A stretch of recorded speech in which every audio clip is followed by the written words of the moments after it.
I think our two candidates, it's kind of like an A+ and an A for me, is kind of where they are.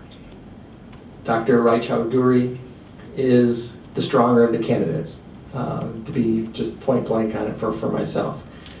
I found that she was incredibly detailed, as we've pointed out. She's passionate.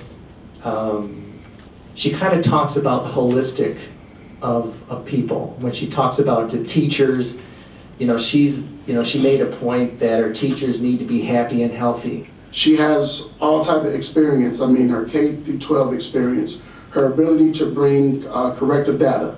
That was really a stronghold for me. I believe that Dr. Rita is a true advocate for at-risk students.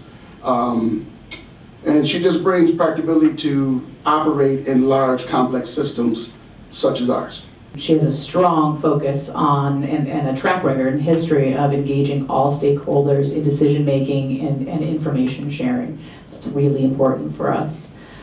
She speaks, she uses very academic language, but her science is very human-centered, right? And she seeks out qualitative data and values that as much as she does quantitative data. That came up again and again. She has a full understanding and really embraces restorative practices, along with the need to provide tools, training, and support for teachers.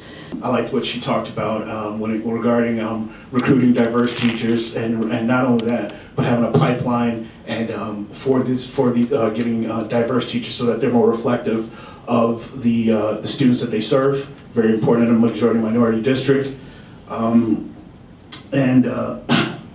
excuse me, and not just getting them, but actually being able to retain those teachers once they have been trained up. It's vital that we get them to stay in this community.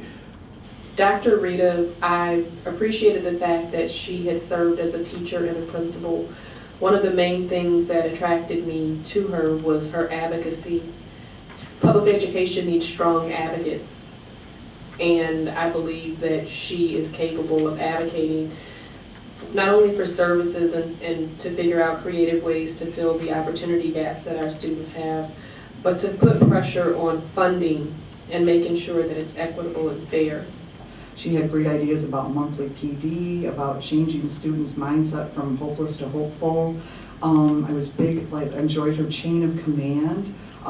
When decisions needed to be made, we were in it together, but also when it came down, she was fully accepting the responsibility that she was superintendent, with knowing that there are blind spots and it takes working together. She was totally willing to bring everyone together. Those answers, those in-depth long answers, showed her creativity, showed that she very much looks at all the aspects, all the pieces, and then processes them through, and then comes up, brings in the people. And she's very much about relationships, I think, and that's huge. She talked about best practices. She talked about retaining teachers and teachers' mental health.